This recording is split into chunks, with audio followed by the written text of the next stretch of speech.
Assalamualaikum warahmatullahi wabarakatuh, tuan-tuan dan puan-puan yang sedang menonton episod kita kali ini bersama dengan saya, Ustaz Sai, dan juga tetamu yang akan kita bawa pada episod kali ini dalam podcast Kopi Dulu. Podcast Kopi Dulu kali ini kita membawa segmen paranormal. Paranormal ni ramai orang nak tahu berkenaan dengan episod-episod ataupun cerita-cerita yang makhluk halus ni. Hari tu episod pertama kita dah cerita pasal latar belakang perawat tentang tetamu kita ini. InsyaAllah pada episod yang kali ini kita akan membincangkan tentang satu tajuk yang spesifik, iaitu gangguan-gangguan makhluk halus. Jadi tuan-tuan dan puan-puan, untuk nak tahu berkenaan dengan apakah contoh-contoh simptom-simptom ataupun cara-cara nak merawat apabila seseorang itu diganggu dengan makhluk-makhluk halus. Kadang-kadang ada yang menyebabkan sakit yang tak terubat, ada yang menyebabkan jatuhnya rumah tangga seseorang. Jadi benda-benda ini sangat-sangat real yang berlaku dalam masyarakat kita. Untuk episod kali ini kita ditaja oleh Farisi Coffee. Macam tuan-tuan dan puan-puan boleh tengok di hadapan saya ni, Farisi Coffee and Bakery, di mana dia membawa 4 jenis flavor 4 jenis air, iaitu ais coklat, mocha, matcha dan juga latte.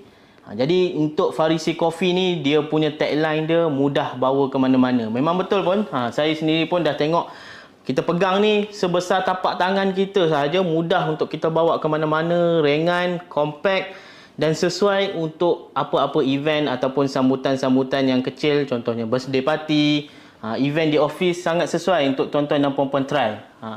Kalau nak order, bolehlah kontak nombor yang tertera dekat bawah.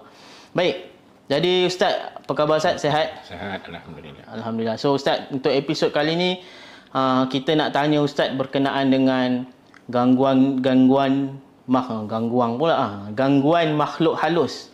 Yang biasa kita sinonim lah dengar dengan masyarakat Melayu kita ni kan. Contohnya sihir, saka ataupun santau ke, sihir pemisah lah, sihir penunduk lah. Banyak yang kita ada nama-nama terma-terma dia. Jadi untuk kita tahu lebih lanjut, tuan-tuan dan puan-puan boleh tunggu sebentar. Kita berjumpa lagi selepas ini. Saya nak kopi dulu. Ustaz, minum Ustaz kopi? Okay.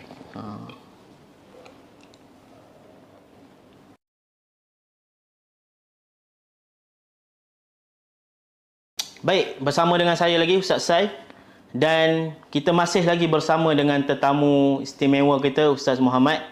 Ustaz, sihat Ustaz? Alhamdulillah. Okey Ustaz, saya nak teruslah ke soalan berkenaan dengan makhluk-makhluk halus ni Ustaz.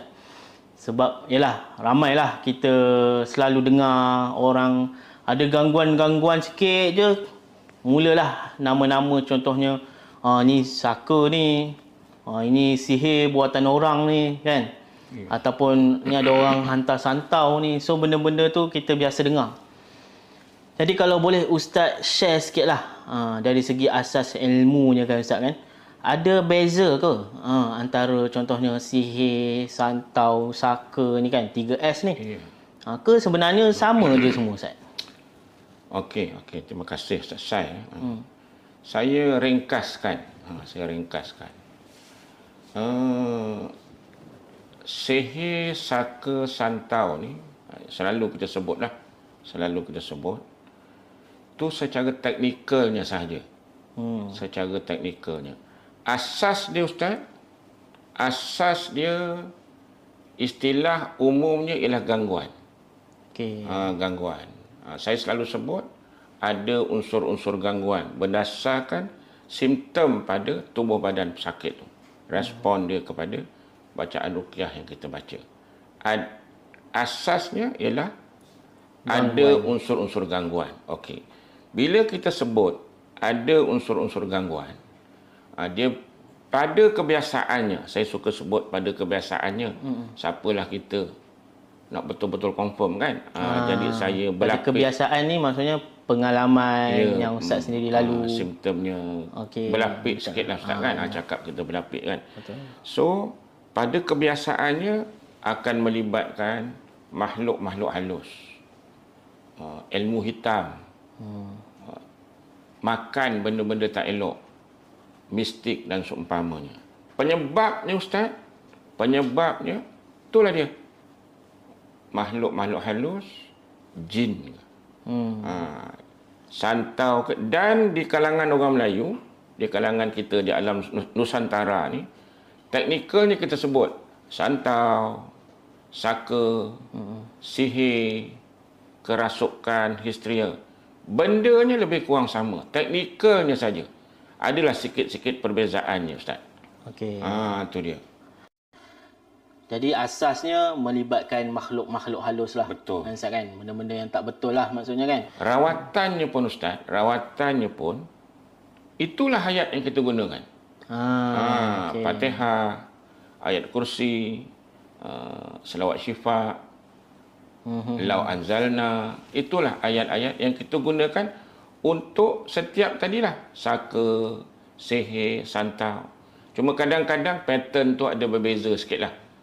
Mungkin santau, ayat ni kita bagi penekanan. Tapi ayat yang sama. Tak adalah santau, ayat kursi, satu buku. Sihir katakan ada buku khas lain pula, ayat-ayat tak ada. Itulah sepenuhnya ayat-ayat Al-Quran dan sunnah Nabi berpandu untuk panduan kepada rawatan Islam ni Ustaz. Gitu. Macam kalau Darus Syifa ni Ustaz kan, kita panggil, kalau Ustaz ni Ustaz punya buku kan Ustaz kan? Ya. Ruqyah Asas Perubatan Islam. Ya. So inilah zikir-zikir, bacaan-bacaan yang digunakan semasa proses rawatan lah Ustaz kan? Betul. Okey, itu kita punya rujukan utama kita. Kitabnya, bukunya kecil. Dalam tu ada ruqyah asas pertama, ruqyah asas kedua dan ruqyah asas ketiga. Ada 33, jumlahnya 33 ayat yang pada kebiasaannya perawat-perawat Darus Syifa akan gunakan ketika merawat pesakit. Pada masa saya dulu Ustaz, saya cuma 10 ayat je untuk kita hafal. Lepas tu dia tingkatkan lagi 20 asas ruqyah dan akhir sekali ialah sehingga ruqyah asas yang ketiga. Jadi 33 total. 33 total dia Ustaz. Okey Ustaz. Tadi Ustaz ada sebut pasal simptom kan? Ya, simptom ni biasanya lah antara simptom yang kita biasa dengar histeria. Ya. Kan? Tiba-tiba je menjerit terpekik terlolok ke kan? Itu antaranya lah simptom ni kan. Ada tak Ustaz simptom-simptom lain? Mungkin kalau Ustaz boleh share kan pengalaman Ustaz pesakit-pesakit yang datang tu, mungkin kadang-kadang dia pun tak sedar ke diri dia diganggu ke, ataupun simptom-simptom yalah saya pernah dengar macam orang kata terlampau sedih sangat. Kan? Macam hilang semangat ke. Apa Ustaz boleh share untuk simptom-simptom pesakit yang diganggu dengan makhluk halus ni Ustaz? Okey. Asasnya Ustaz, asasnya kita sendiri sebenarnya kita tahu kita ni dalam keadaan betul-betul sihat atau kita ni tak berapa sihat. Kalau kita sihat, kita rasa okey, happy, pergi pejabat, main bola, hati rasa tenang, kita suami isteri okey, kita dengan anak-anak tak ada baran-baran selalu, badan kita pun rasa okey, itu kita rasa sihat lah. Tapi kalau kita rasa tak sihat, kita pun boleh nampak lah. Kita kelam kabut, berserabut, badan sengat-sengat, sakit dekat belakang. Kalau gangguan Ustaz, dia biasa tangkap dekat belakang bahu, tangkap dekat pinggang. Dua puas. Tu antara asas dia. Simptom yang biasa. Puas kita pergi berurut. Tak selesai. Tak selesai. Okay. Dengar katakan wanita tu, puan ni, dengar ada mak lang kat ujung kampung tu. Pandai urut. Dia pergi pun urut. Sebab dia sakit belakang. Sehat seminggu. Masuk minggu kedua jam. Okey. Dengar pula dekat Rembau. Ada satu makcik pandai urut. Dia pergi. Sehat 3 hari. Masuk minggu kedua, sakit balik. Sebenarnya Ustaz, bukannya sebab urat, bukan sebab lenguh, bukan sebab letih memandu, duduk tengok laptop, sebenarnya sesuatu pada tubuh badan dia. Gitu. Tu kita boleh rasa bila macam tu lah. Kadang-kadang dah tak selesai-selesai urut apa semua ni, datang lagi benda rasa sakit tu mungkinlah salah satu petanda lah, Ustaz. Betul, ada kemungkinan sesuatu pada tubuh badan kita lah. Tadi saya menarik Ustaz cerita pasal, maksudnya kadang-kadang tiba-tiba dia jadi tak normal, tiba-tiba cepat baran kan Ustaz kan? Ya. Ataupun kalau suami isteri tu sebelum ni okey, tiba-tiba jadi tak okey, tiba-tiba kan Ustaz kan? Macam orang ada sebut pasal sihir pemisah ke ataupun sihir penunduk ke. So itu pun boleh bagi kesan Ustaz pada maksudnya berubahnya personality seseorang tu. Betul. Memang boleh berlaku perubahan. Kalau ada unsur-unsur gangguan pada salah seorang anggota keluarga kita, sudah pasti keadaan rumah tangga tu tidak akan stabil. Kalau katakan ada gangguan pada isteri, ada orang dengki ke, hantar yang bukan-bukan ke, dah tentu hubungan di antara isteri dengan suami ini kadang-kadang pada kebiasaannya tak tentu arah, tegang, panas selalu. Benda kecil jadi besar, diperbesar-besarkan. Benda kecil berpanjang-panjangan, berlarut-larutan, menyebut-nyebut, macam tak boleh nak selesai, tak boleh nak pakat. Dulu boleh pakat bab keuangan, sekarang selalu berselisih, selalu bercakaran, cepat panas. Kadang-kadang yang teruknya Ustaz, yang teruknya perasaan emosi itu berubah dengan mendadak. Daripada sayang, daripada okey, terus jadi tak okey. Kadang-kadang dekat rumah aja tak okey, bila kat luar rindu pula. Bila kat luar, suami kat luar, saya terasa tertunggu-tunggu suami ni nak balik.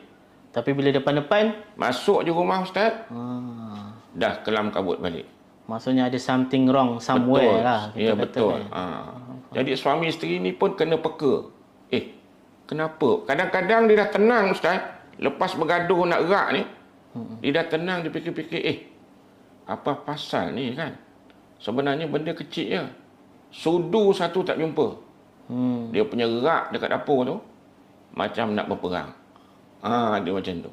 Bila dia dah tenang, dia fikir. Jadi itu memang ada berlaku lah antara pesakit-pesakit yang datang jumpa Ustaz. Betul. Ada berlaku, dan suami dengan isteri ni kena bijak lah. Kena bijak. Kalau dia rasa tak berapa nak normal, dia kena ambil tindakan lah. Jumpa perawat ke, dapat ikhtiar untuk kenapa kita ni kan, pakat sikit lah. Kenapa kita ni, kena jumpa mana-mana perawat yang berhampiran, yang munasabah untuk dapatkan rawatan. Yang munasabah pun kena ke Ustaz. Sebab sekarang ni macam-macam. Kena macam-macam. Kena tengok jugalah. Yelah. Ada kadang-kadang tu awal-awal tu Bismillahirrahmanirrahim Ustaz ya betul. Lepas tu tiba-tiba lepas tu dah tak faham dah. Betul. Itu antara Ustaz, antara yang almarhum Tuan Guru pesan. Kamu, dia kata, baca pada pesakit terang dan nyata. Baru tidak timbul fitnah. Pesakit puas hati, dengar kamu baca, kamu pun kena baca. Baca secara nyata. Tidak timbul fitnah. Jadi itu antara pesan yang almarhum Tuan Guru pesan. Sebab kadang-kadang macam Ustaz beritahu tadi, awal je Tuan Guru kata, baca bismillah. Bismillahirrahmanirrahim. Dah tak dengar Ustaz. Tak tahu apa yang dia baca. Ujungnya dengan berkat la ilaha illallah. Tak boleh. Tak kena. Dari segi etika disiplin perawat tu, betul. Memang faham. Tak kena. Okey Ustaz. Yelah, Ustaz dah ceburi bidang ni pun memang dah lama. Banyak pengalaman pesakit-pesakit yang datang jumpa dengan Ustaz kan. Sama ada diganggu dengan, yalah, mungkin ada yang kata dia ada terima saka daripada apa orang kata mak ayah dia ke contohnya kan. Kita biasa dengar saka ni keturunan, ataupun apa-apa gangguan makhluk halus kan Ustaz kan. Dalam proses-proses Ustaz merawat ni Ustaz kan. Apa yang Ustaz boleh share mungkin 2 ke 3 pengalaman peribadi Ustaz sendiri, reaksi-reaksi yang agresif. Kadang-kadang kita selalu dengar orang yang kerasukan ni dia akan bertindak agresif kan Ustaz kan. Jadi Ustaz boleh share sedikit pengalaman lah yang Ustaz ada pada kita punya penonton ni. Okey Ustaz. Okey. Baru-baru ni datang. Baru-baru ni. Datang suami isteri. Suami muda lagi. Saya ingat belum ada anak lagi. Sepatutnya suami isteri yang muda ni sangat ceria lah. Mesra, berkasih sayang. Orang muda datang sekali dengan mak dan ayah si suami ni. Jadi datang, okey.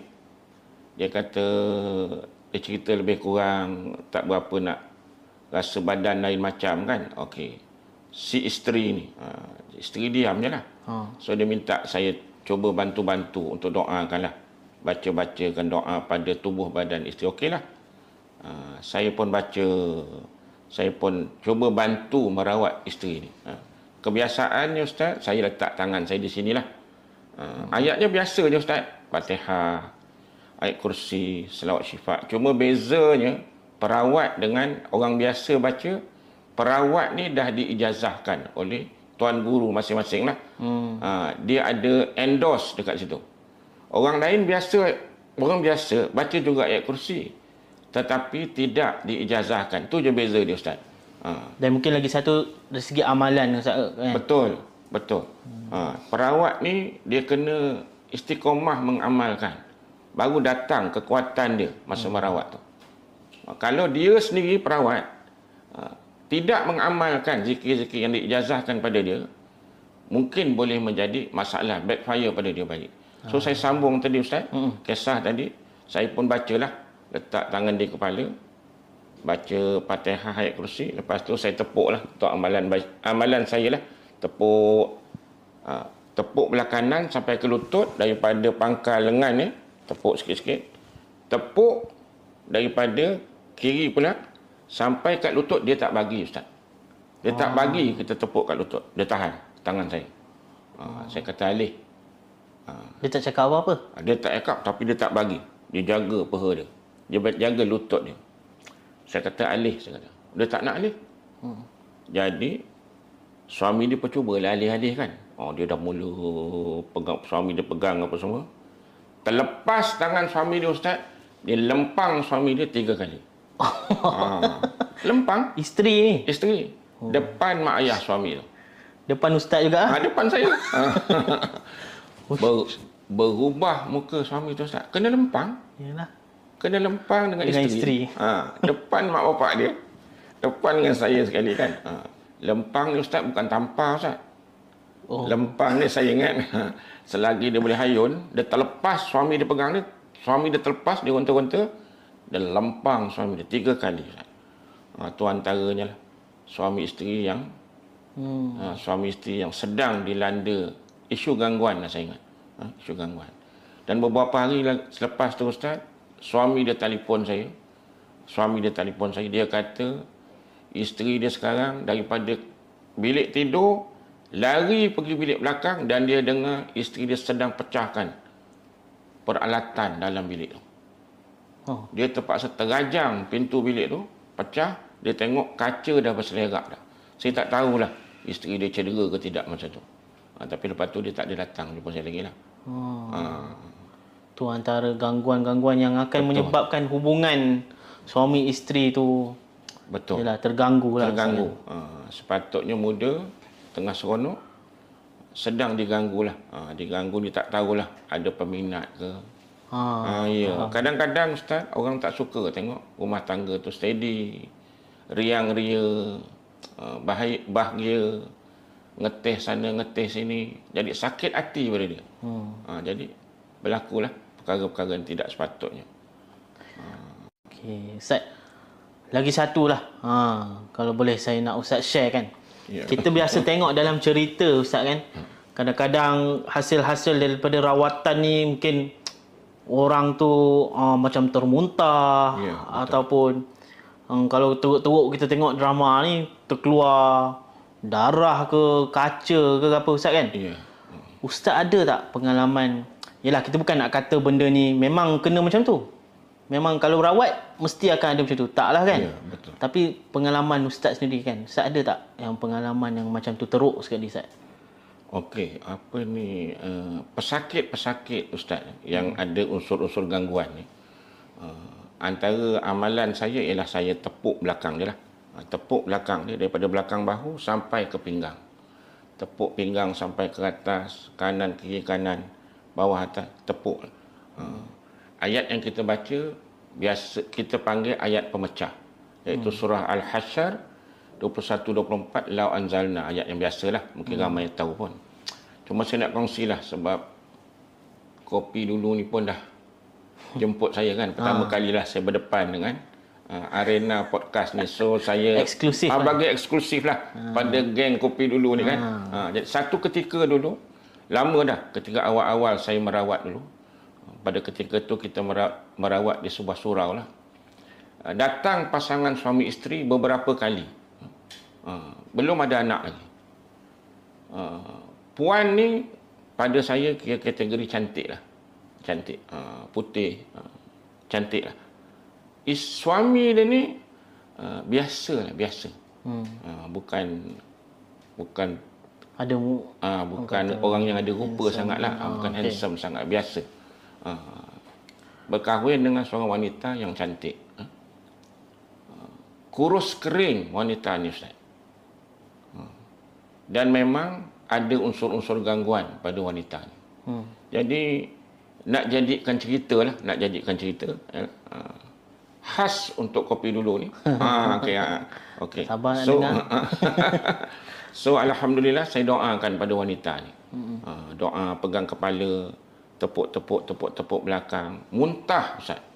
Muntah ni biasa. Kalau perawat-perawat ni antara simptom pesakit gangguan ni kita merawat dia muntah. Tapi pada ketika itulah saya ingat lama dah. Mungkin lebih 10 tahun dululah ketika awal. Saya tepuk belakang ni daripada pinggang ni, tepuk sampai ke atas, muntah. Muntah. Dalam bekas. Biasa kita standby bekas lah. Ustaz tahu apa yang keluar? Paku. Banyak keluar paku ni. Saya ingat saya pun tercengang lah kan, keluar daripada mulut paku baru, bukan pendek Ustaz, panjang-panjang macam ni. 1 inci lebih, dan dipenuhi dengan darah. Jadi saya pun macam pang-pangalang, percaya tak percaya lah. Tapi benar-benar berlaku. Tapi itulah sekali Ustaz, tak tahulah pada ketika Allah Ta'ala makbulkan ke, ataupun Allah Ta'ala ihsan kepada dia ni sehingga kurus kering.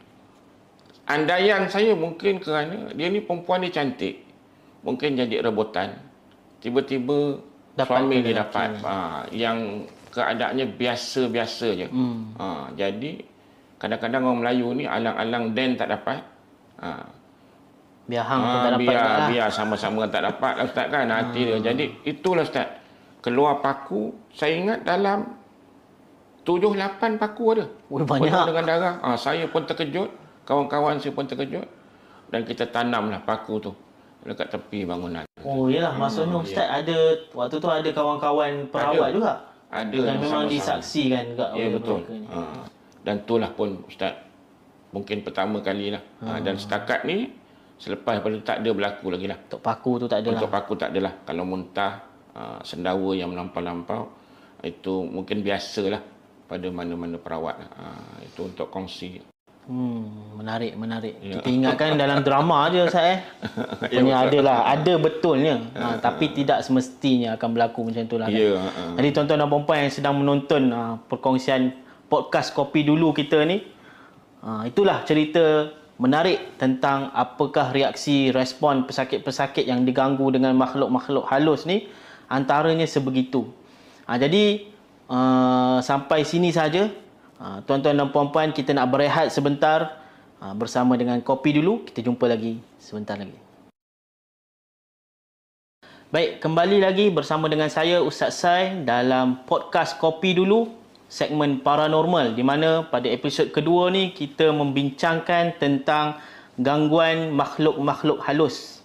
Yang di mana Ustaz Muhammad pun, Ustaz kita dah share dah tentang apakah perbezaan antara sihir, saka, santau, sihir pemisah, sihir penunduk. Jadi semuanya ni sebenarnya adalah di bawah gangguan makhluk halus. Kan Ustaz kan?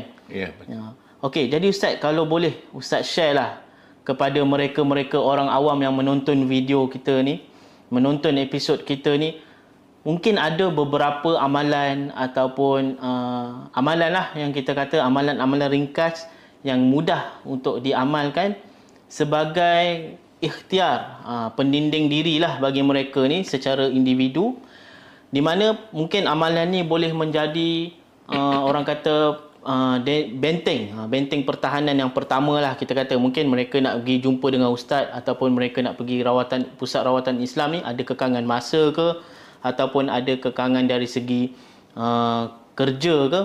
Jadi apakah amalan yang mereka boleh amalkan untuk mereka, diri sendiri dan juga ahli keluarga mereka sebagai pendinding asas? Mungkin Ustaz boleh share. Okey. So, saya nak share tentang pendinding diri sebagai ikhtiar agar kita tidak diganggu oleh makhluk-makhluk halus ni.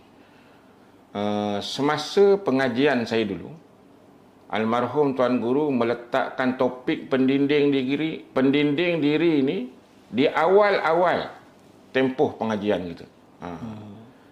Mungkin almarhum Tuan Guru merasakan pendinding diri ini merupakan satu isu yang sangat mustahak, perlu diberikan perhatian fokus, diajar di peringkat awal, sebab masyarakat, apatah lagi perawat, sudah pasti berdepan dengan pelbagai bentuk penyakit dan pelbagai bentuk ragam pesakit. Jadi saya nak sharekan dua. Kami diajar dengan 5 bentuk pendinding diri, amalan pendinding diri. Tapi saya sharekan 2. Yang paling ringkas ialah Bismillahirrahmanirrahim. La yadurru ma'asmihi syai'un fil ard wala fis sama'i wa huwas sami'ul alim. Ini pendinding diri. Tidak ada mudarat lah kepada, lebih kurang itulah maksudnya. Yang kedua, 3 kul ataupun dikenali dengan panggilan Al-Mu'awizat, iaitu surah Al-Ikhlas, Al-Falaq, An-Nas, Qul huwallahu ahad, Qul a'udzu birabbil falaq, Qul a'udzu birabbin nas. 2 pendinding diri, Ustaz. Cuma syarat dia, ada syarat dia. Ada syarat juga. Ada syarat dia, Ustaz. Boleh baca sembrono lah. Dia syarat baru bertepatan dengan fungsi dia sebagai pendinding diri. Okey. Syarat dia kita dah belajar selalu dalam hadis, innamal a'malu binniyat.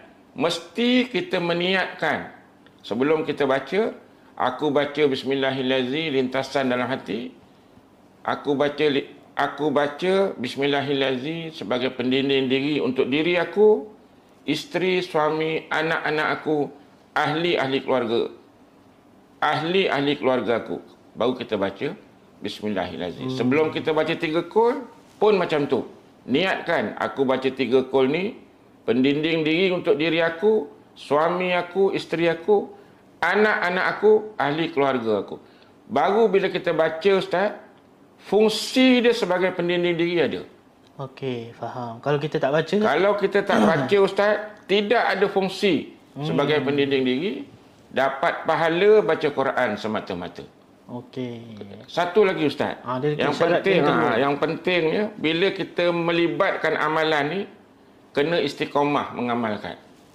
Baru datang kekuatan dia. Baru datang aura dia. Orang tua-tua dulu sebut bisa. Kau jaga-jaga Pak Mat tu, tangan dia bisa. Sekarang kita tak sebut bisa, Ustaz. Kita sebut aura. Dia moden sikit lah sekarang ni. Kalau dah sesak, baru nak baca pendinding diri, tak jalan. Jadilah. Tak jadi, Ustaz. Okey. Dia yang penting istiqamah. Amalan biar sedikit, tetapi istiqamah. Biasa kita dengar. Betul. Okey. Saya selalu tekankan cara mendisiplinkan diri kita dengan istiqamah amalan ni ialah kita baca selepas solat fardu kita. Solat fardu 5, zuhur, lepas zuhur baca. Saya selalu sebut, Ustaz, sekali. Saya boleh sebut 5 kali. Boleh sebut Tuan hafal 20 kali boleh. Tapi saya akan sebut sekali. Kalau pesakit ataupun individu tu ada kelapangan free untuk baca 3 kali, alhamdulillah. Tapi saya memang akan sebut sekali sebab saya tahu yang tak sakit pun kadang-kadang payah nak amal, apalagi kalau kita suruh pesakit yang amalkan. Jadi lepas zuhur sekali, asar sekali, maghrib sekali, isyak subuh, 5 kali kita cover diri kita dengan pendinding diri. Kalau katakan kita kekangan banyak, sibuk, masih bertugas, keluarga, berniaga, suami, isteri dan sebagainya, tidak kita reservekan 3 waktu ataupun 2 waktu. Katakan zuhur kita rasa free, subuh kita rasa free. Istiqamah. Lepas zuhur baca, lepas subuh baca setiap hari.